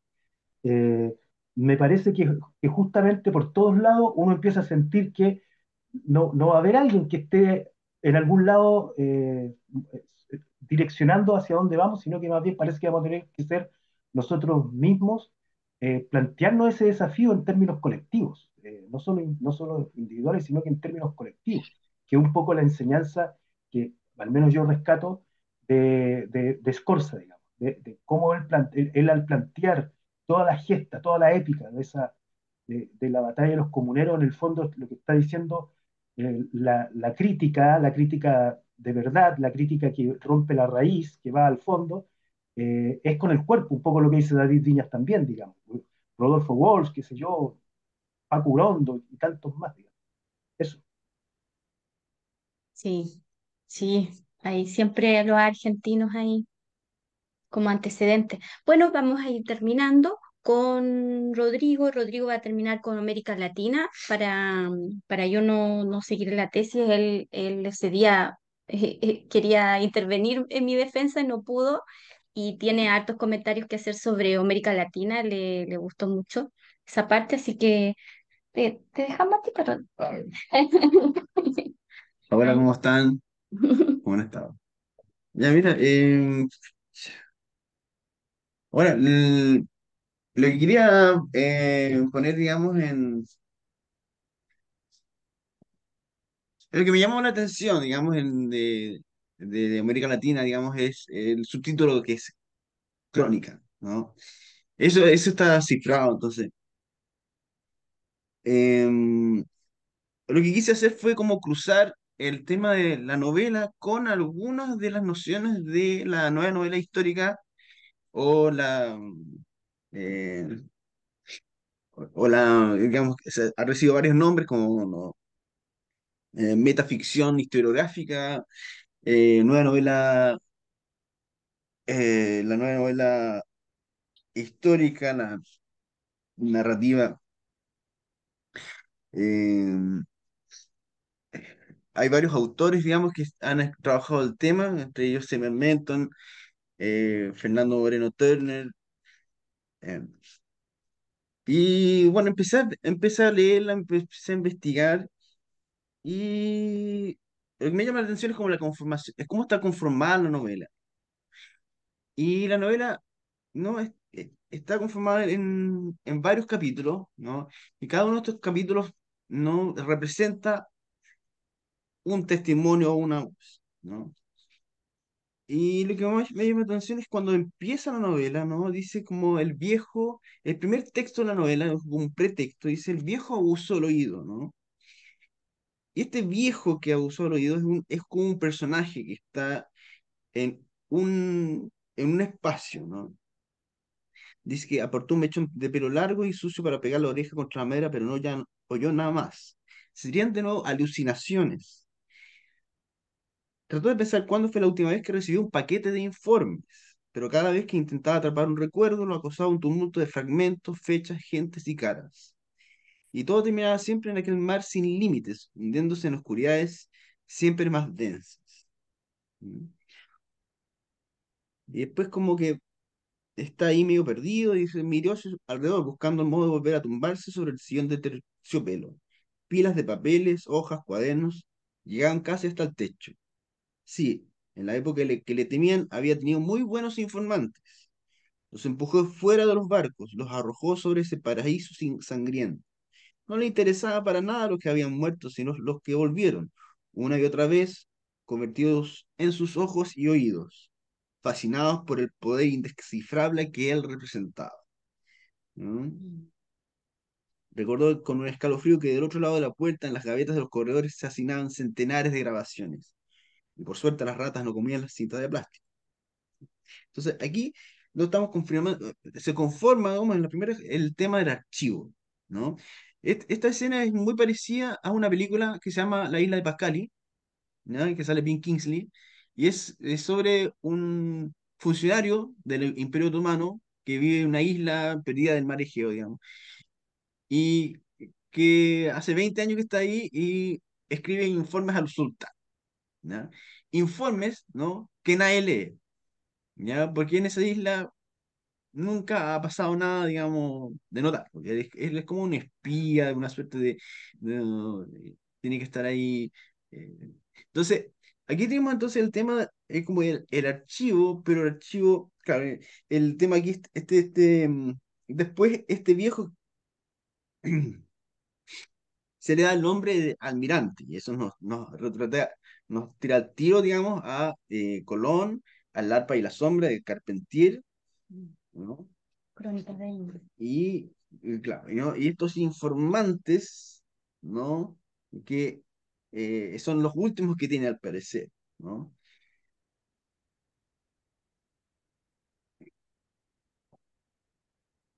Eh, Claro. Después recuerda algunas cosas ya. Y, y claro, hay como una parodia del archivo. Ahora, el archivo, ¿no?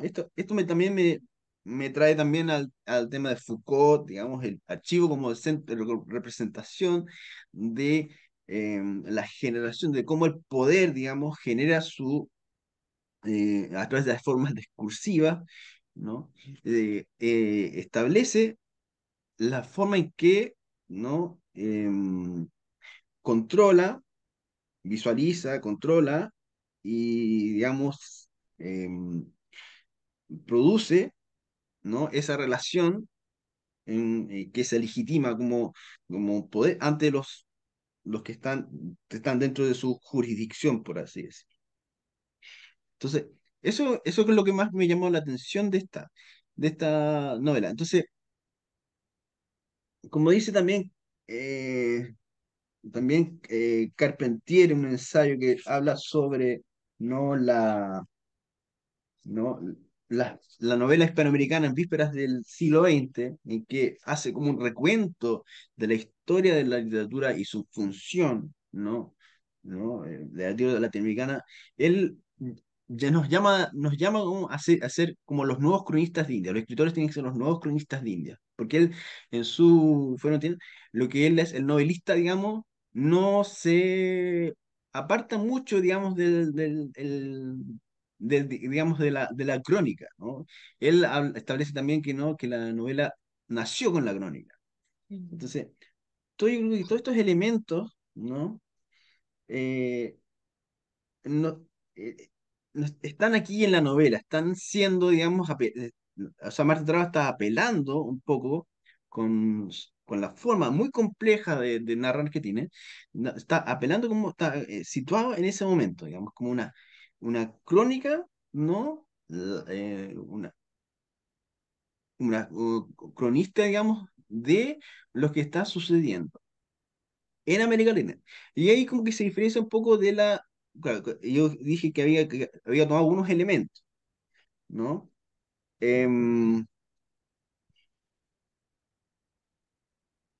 y, entonces lo que yo estoy viendo aquí es que como que toma digamos, como pretexto, digamos, la escritura de la existencia de la crónica de Indias, ¿ya?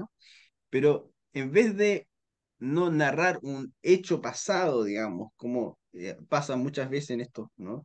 Que agarran una escena una escena de la conquista o de la colonia, ¿no? Y reescriben, revisitan, digamos, ese pasado, digamos, en forma crítica. Lo que hace Marta Tavares un poco, en vez de enfocarse en el pasado, hace una operación inversa, lleva, ¿no? Digamos, estos personajes, ¿no? Esta crónica y la extiende hacia el presente, ¿no?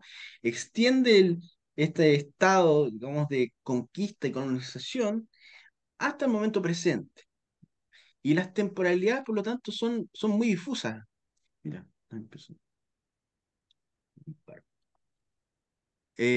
las temporalidades son difusas, no hay una claridad, digamos, que este es presente, este es pasado. y las formas discursivas, ¿no? También eh, se ven, se deterioran, ¿no? Se revientan, ¿no? El, el mismo texto, el mismo pretexto, no dice eh, que el almirante intenta rescatar su autoridad maldiciendo a Tercites. Tercites es otro de los informantes. Pero él no se inmuta, sabe bien que el viejo no morirá mientras la codicia de saber cosas lo mantenga vivo. Para calmarlo le va pasando informes para papezuelos que el viejo finge leer con la mirada perdida en el vacío. Tercites se maravilla que esa mirada conserve todavía el fulgor de la rapiña. Habrá que seguir entonces para siempre escribiendo la incoherente y prolija crónica de esa tierra que flota a la deriva. Y eso es un poco también la novela, ¿no? Es una crónica incoherente, ¿no? Una crónica incoherente y Y prolija, prolija. ¿no? Y cómo va, digamos, examinando, ¿no? Cada país. Cada país, ¿no?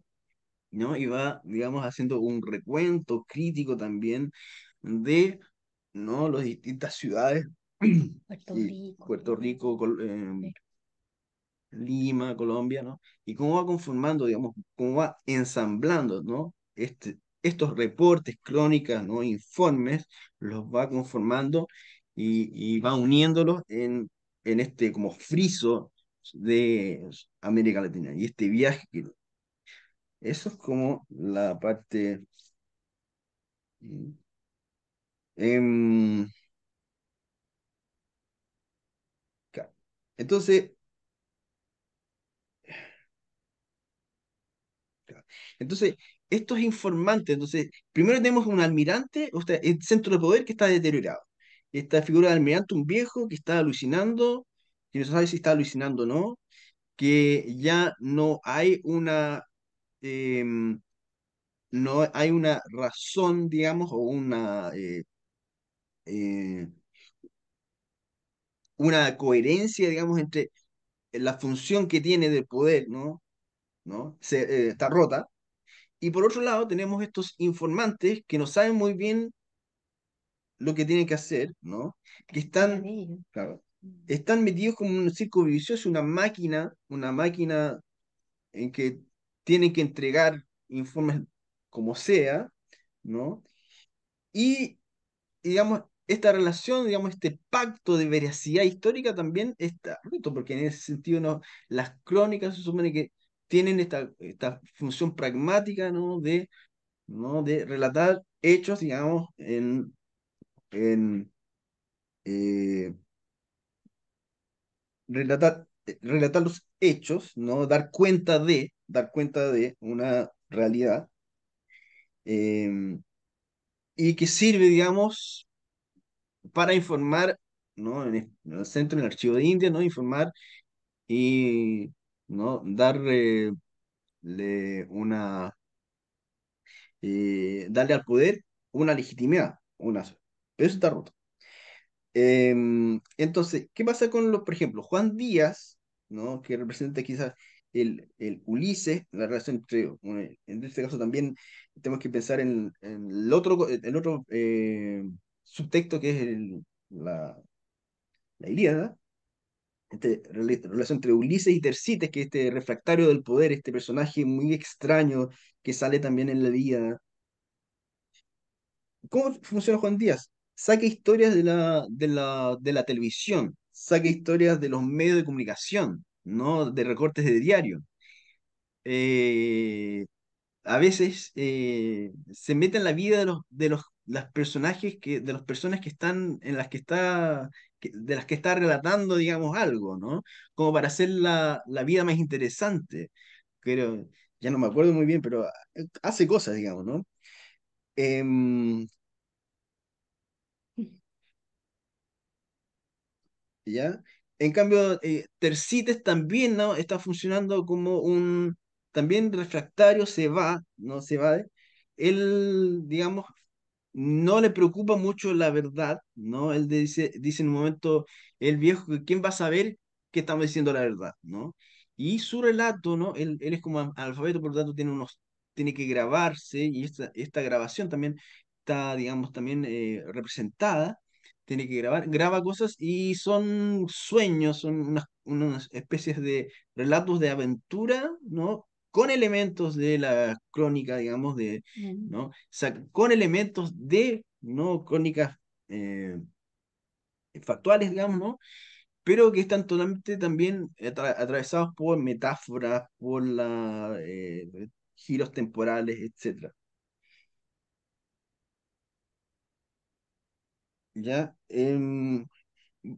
Y ellos no están muy claros, digamos, si han vivido, no si son como, llevan 500 años viviendo ahí, o si no, digamos que porque han presenciado tanto la conquista como la colonización, como la actualidad, o si hay una imbricación del pasado y presente, ¿no? Mm. Hay como una suerte como de un presente eterno. Sí, una detención del tiempo. ¿Ya? Bueno. Y bueno, esas son como algunas cosas que como que noté y que me interesan porque abren la novela, como un poco una forma eh, de construir. Aquí se puede ver, no sé, se puede ver, bueno, que está ya esta novela, ya se relaciona con algunas nociones de crítica colonial, ¿no? Hay varias cosas que eh, em, está lo que había dicho la Karina también, es en cada escena, en cada capítulo hay crítica, digamos, también al tema de la construcción de la ciudad, relación entre arte y poder. Entonces hay varios temas en este caso dando vuelta. Y a mí me interesó especialmente, ¿no? Leer esto, porque eso abre la novela a otras preguntas, ¿no? ¿Quiénes son estos personajes? ¿Por qué son así? Em, ¿Qué representa el almirante? ¿Qué representan estos personajes en este sentido, ¿no? Y el final de novela, bueno, el final de novela también es como, ¿no? Hay uno que escapa, Juan Díaz Nunca llega. nunca llega a donde el almirante entrega el uniforme o a enfrentarse con él, pero como que se, como que desaparece, se va nomás, ¿no? Logra, digamos, algún tipo de salida, ¿no? Mientras que Tercita. Ahí hay cosas que ya todavía no, todavía son preguntas abiertas. Eso más que nada son algunas observaciones, más que nada. Ya interesante porque también estábamos hablando ¿cómo se llama?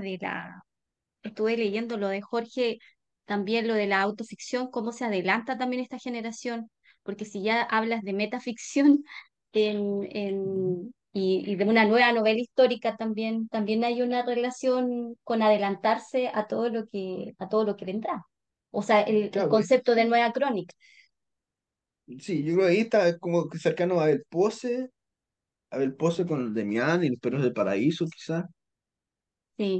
En esa época, el 74 sale Yo el Supremo, y eh, sí, sí.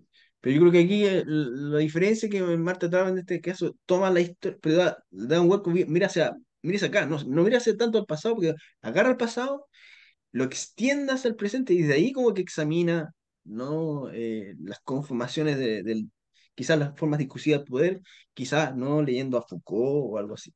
Eso como lo particular, ¿no? Lo que, Es complejo, sí, no es Ahí tan fácil. me gustaron mucho ahí en tu lectura, Rodrigo, las difuminaciones en las que insistes, la difuminación del tiempo desde la Mm, antigüedad hasta la colonia hasta hoy, cómo todo se imbrica y efectivamente mm, hoy coge una potencia muy grande gracias a esos linderos, esos trasvases complicados y a su vez también, mencionando un poquito lo que yo decía antes, la difuminación del lugar, cómo recorre realmente toda América Latina, no se sitúa en un lugar específico, sino va recorriendo toda América Latina. Entonces esas dos difuminaciones le dan como una potencia especial hoy en día. Creo que eso lo estás agarrando de manera muy bonita sí. y ya que veo que Amparo nos está acompañando ahora, está muy Sí, ligado al concepto de la transculturación de Fernando Ortiz que Rama retoma de manera muy fuerte. O sea, es una transculturación difuminada muy interesante que inventa aquí Marta para, para acabar con las separaciones y con mostrar como una especie de potencia vital del continente de una manera bastante curiosa y extraña, medio siniestra, claro. sí, darte la bienvenida, Amparo. Qué bueno que te sumas a nosotros, porque además así contigo está el Uruguay y también Algen Rama. Y sería súper interesante que nos comentaras también cuál, digamos, después de escuchar digamos, la intervención de Rodrigo, ¿qué nos podrías contar de allá de todo el proyecto que tiene con Ángel Rama, las cartas, por ejemplo, con Cándido? Estás muteada.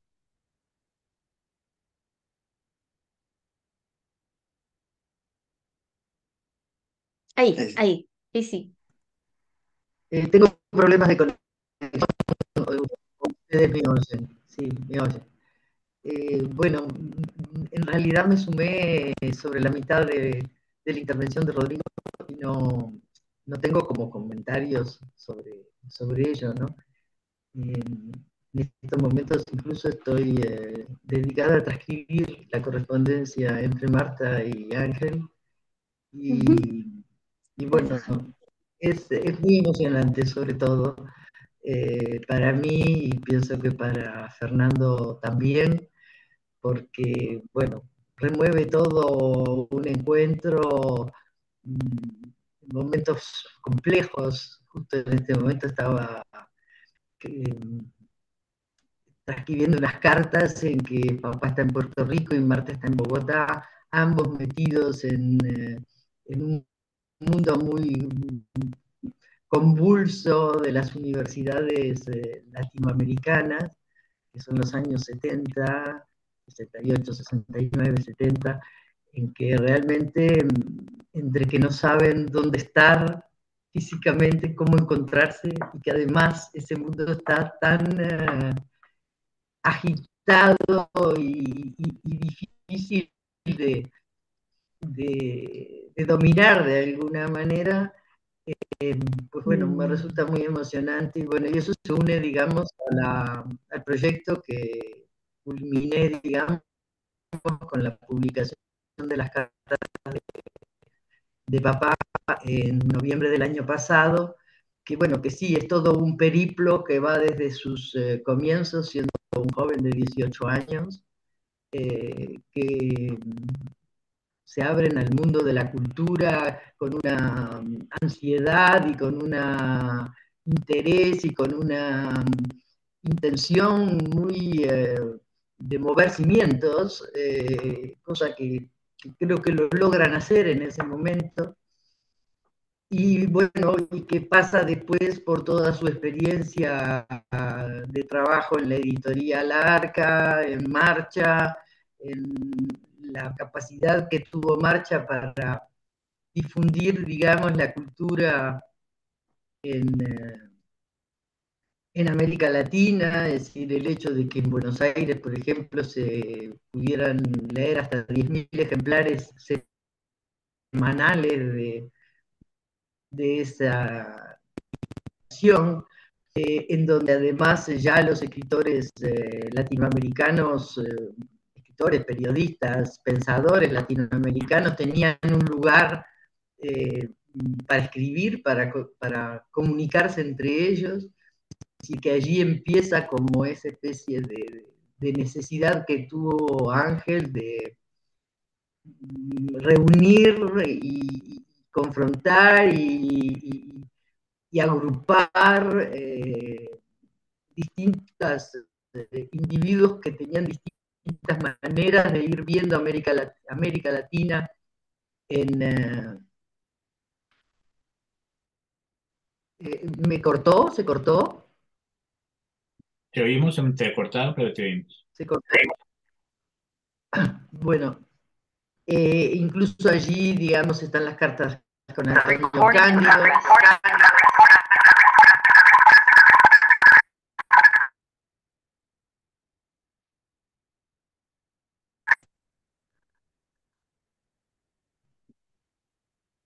¿Sí? ¿Se sigue oyendo? ¿O ahí se oye? Sí, ahí sí. Eh, Están las correspondencias con Antonio Cándido, que ya se había editado hace un tiempo, tanto en Brasil como en Montevideo, pero bueno, aquí hay simplemente una selección, incluso también con Darcy Ribeiro, que por esos años 60, digamos, producto de la inestabilidad del mundo brasilero, termina viviendo una larga temporada aquí y con Ángel hacen ese proyecto tan lindo que es la Enciclopedia Uruguaya, en una época en que las enciclopedias, digamos, venían más bien de Europa y que aquí en el Río de la Plata se hacen varias. Y esa correspondencia con Darcy se publicó también íntegramente. Aquí en este libro solamente se hace una selección, incluso en ambos casos, con Cándido y con Darcy, también con sus esposas respectivas. Incluso la correspondencia con la mujer de Darcy, con Berta, es muy cercana, muy afectuosa, se sienten de alguna manera como dos individuos que están en un proyecto similar, uno intentando que el Brasil sea conocido en América y ella tratando de que la literatura brasilera entre al Brasil. Eh, y esa correspondencia con ellos se publicó también, pero en ese caso solamente en brasilero. Eh, y bueno, y después, digamos, todo el recorrido, eh, creo que otra vez se cortó, No, está bien. eh, porque acá me salen unos carteles que no sé qué son. Eh, uy, otra vez. Eh, digamos, toda la correspondencia después, digamos, afronta, porque se consiguieron también todas las cartas que están en Casa de las Américas, entonces esa correspondencia abarca también todo la compleja relación, digamos, que se establece con Cuba, su participación en Casa de las Américas como parte del equipo de apoyo, digamos, y en ese periodo el apoyo de papá a la comunicación entre Casa de las Américas y el mundo más, digamos, cercano al Uruguay, pudiendo recomendarle nombres como para los jurados, preocupado por la difusión de Casa de las Américas en Montevideo, pero también eh, planteando la posibilidad de que Casa de las Américas llegue a Buenos Aires. Es decir, ahí está todo la relación con Cuba y las dificultades también a partir del caso Padilla, incluso una carta que papá nunca envió a la dirección de Casa de las Américas, un poco reflejando su posición respecto a toda esa situación de ruptura, digamos, de lo que ellos tenían como esperanza de una cultura que no estuviera digitada, digamos, desde el poder. Esa es una linda carta que muestra realmente cuál era la posición de él, porque él nunca firmó ni la carta de rechazo ni la carta de apoyo. En el caso Padilla, que firmaron muchísimos intelectuales latinoamericanos. Bueno, y luego está así algunas de las correspondencias, pocas, con una selección de cartas con Marta, justamente de este periodo que les hablaba al comienzo, de esa especie de gran relación amorosa que continuó incluso de, durante el periodo de Caracas, en que, bueno, Marta tiene enormes dificultades y, bueno, papá también, con el medio venezolano. Sin embargo, papá logra hacer este proyecto de la Biblioteca Ayacucho, mientras Marta realmente se resiente muchísimo de la situación cultural, del intento de ella de alguna manera rehacer el proyecto que había hecho en Colombia, pero con las dificultades luchar contra una cultura de las artes plásticas muy afianzada a los esquemas del poder. Y bueno, y allí hay toda la correspondencia entre ellos cuando Marta resuelve irse de Caracas a Barcelona y tener que ver que, bueno, aquella relación tan humana y tan rica entre ellos se ve distanciada durante un periodo muy largo por la voluntad de papá de continuar con el proyecto del Ayacucho y con la necesidad de Marta de desprenderse de una situación que la ahogaba, digamos, en el mundo de Caracas. Y esa correspondencia, que es parte de la correspondencia que estoy transcribiendo, también es una correspondencia que muestra los sentidos de la relación afectiva y también de la relación eh, conceptual sobre los problemas de América Latina. Es decir, hay entre ellos con variantes y con distintas maneras de abordarlas y de mirarlas, probablemente mucho más pasional en el caso de Marta, mucho más meditada y evaluada en el caso de Ángel, pero bueno, toda esa correspondencia que lo lleva luego a tomar la decisión que habían resistido durante mucho tiempo de trasladarse a Estados Unidos como un lugar que creo que para ambos fue un lugar de reencuentro.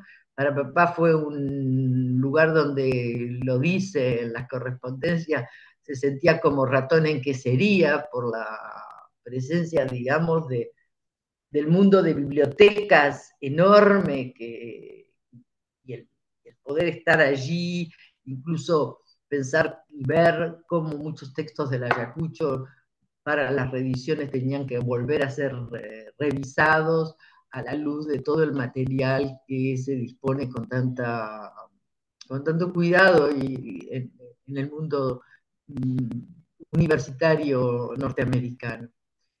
Eh, Luego todas las cartas van también mostrando todos los problemas que siempre tuvieron tanto Marta como Ángel con los visados. Él señala cómo todo eso, como le pasaba a Carlos Fuentes o a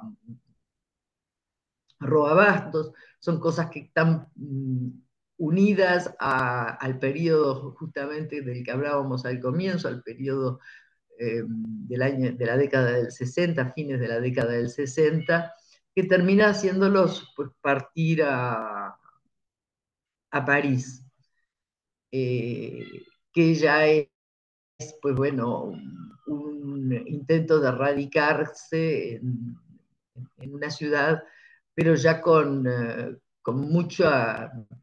poco tiempo, digamos, resultó con poco tiempo pero ya había muchísimos proyectos en marcha que quedaron inconclusos, incluso sus últimos dos libros, el dedicado a los periodistas y La ciudad letrada, eh, fueron dos libros que se llegaron a publicar aún después de su fallecimiento.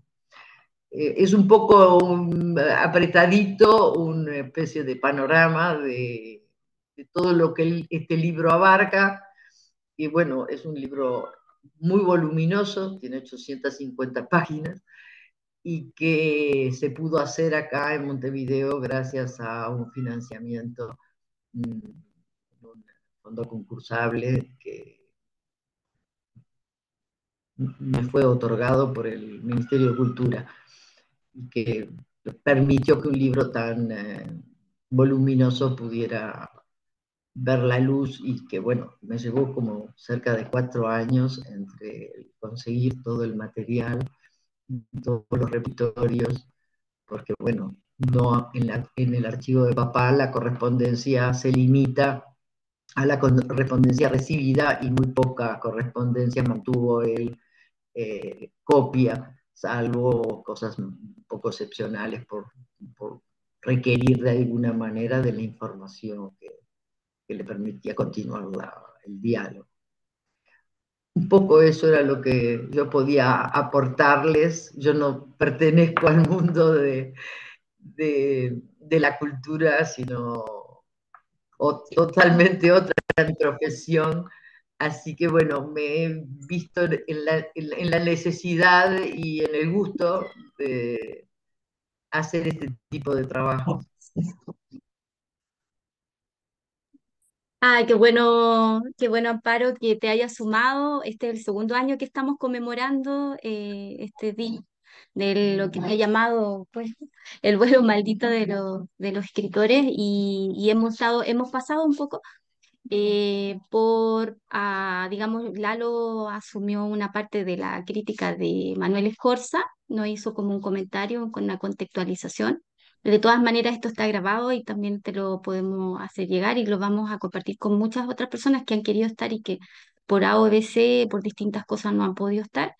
Y Luis también nos habló de Jorge Ibargüengoitia y Fernando también que nos mostró el homenaje que hubo hace poco en la Universidad de los Andes a Marta Traba por digamos, los 100 años de su nacimiento y 4 veces Marta Traba se llamaba, ¿verdad? Por ahí me parece en función de de la obra que le hace Carlos Rojas, ¿no? De Entonces, acuerdo. nos muestra Fernando ese homenaje y además las obras completas literarias. Entonces, nos faltaba esa relación también, eh, ese proyecto que tú estás llevando adelante desde el Uruguay. Y bueno, nos parece súper interesante de alguna forma ir terminando este segundo año de conmemoración de esta fecha. Para nosotros es súper importante porque además hemos planteado el hecho que Lalo pueda trabajar Escorza este año, que de alguna manera también Luis desde México pueda ir trabajando Jorge y que ustedes no nos dejen solos, sino que también se vayan sumando y nos vayan mostrando digamos, los proyectos, los libros que vayan saliendo, porque además vamos a continuar a pesar de que, digamos, yo ya defendí mi tesis doctoral y todo, tenemos que reconstruir esa tesis, tenemos que hacer también esos enlaces, como decía Fernando, entre Marta Traba y Ángel Rama, y quizás reconstruir toda esta generación crítica que perdimos, que de alguna manera estamos tratando de recuperar desde acá de Chile. Así que también agradezco a Nicolás que hace poco Nicolás me entregó tus datos y pudimos también invitarte. Así que, bueno, si alguien más quiere, si alguien tiene para comentar algo, una despedida o algo así, está abierto el micrófono como para ya poder ir terminando porque estábamos como aquí desde la cima. No sé si... Yo ¿Ya, Lalo? agradecer, sí, agradecerte, Karina, Rodrigo, la invitación. Bueno, queda el desafío tremendo de meterse y de zambullirse más en lo que es Manuel Escorza y esta generación tan especial.